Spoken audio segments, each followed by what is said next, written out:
Well, glad you're still with us on Coco. This year, give a gift that can actually help your family. Dr. Kohli sat down with us with a gift guide for family health.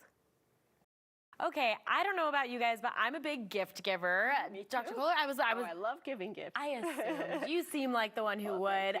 What should we be thinking about this year as we shop for gifts for our loved ones? We love buying things we don't need. Yes. But I think when you're buying a gift for someone else, you want to think about the gift of health. Yeah. And that's really 4 pillars that I want you to focus on. Okay. So eat, healthy eating gifts, move, healthy exercise gifts, sleep, healthy sort of sleeping gifts, and then the last one being stress. So gifts that help you sort of de-stress and decompress. Because if you focus on those 4 pillars, according to the American Heart Association, it's going to translate into fewer heart attacks, strokes, and longer living. That's huge. And what is better than the gift of health? That is so wonderful. Okay, so let's talk about those pillars a little bit more in depth. What gifts would you recommend for the body first?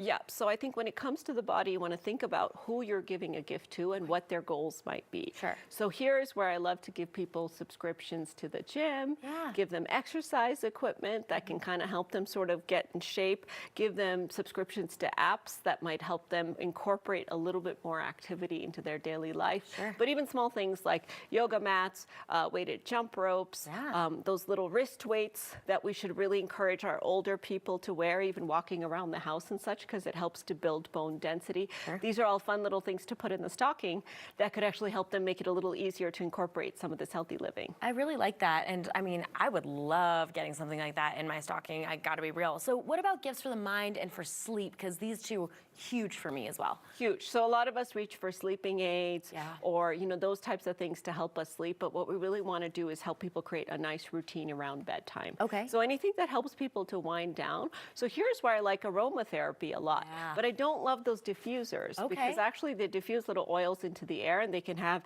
problems with how kids react to it, how pets react to it, even trigger things like asthma. Okay. So what I do like for aromatherapy is either aromatherapy necklace, aromatherapy jewelry, or like a little stick you can put in your purse that whenever you need a little break, you can sniff it. And so what aromatherapy does is it triggers the olfactory nerve, which is our smelling nerve, which goes directly to the brain, to our fear center, called the amygdala, which gives us the fear responses, the stress responses, so it kind of helps to settle. So I love the aromatherapy, especially around bedtime.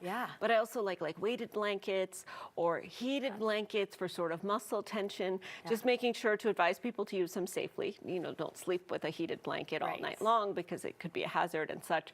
But using that to help relax some of the muscle tension at the end of the day. I love that. Ooh, who wouldn't want a heated blanket for Christmas? That sounds amazing. Okay, what about us foodies? We need to have something for us too. Yes. So here is where having things in your kitchen that are healthy substitutes can really, really help to sort of incorporate some of that healthy living. So salt is a big one, right? We know we shouldn't be eating salt, yet every single one of us has that in our kitchen. So putting instead spices or salt substitutes like no salt in somebody's stocking so that that's something that they have access to that they can sort of easily use. I think that's a big one.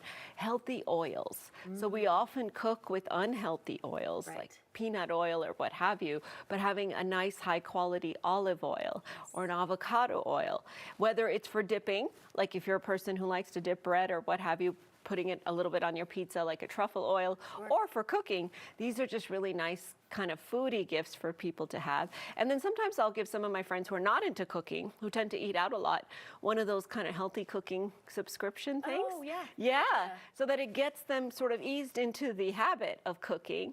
And then they start to use more fresh ingredients and learn how to sort of cook at home. It kind of helps them feel comfortable with cooking. But a nice cookbook or a nice crock pot, any of these kind of things with lots of recipes. I gave my brother and his wife Instapot. Oh, I love that. With a recipe thing inside of it that's like 20-minute healthy dinner recipes.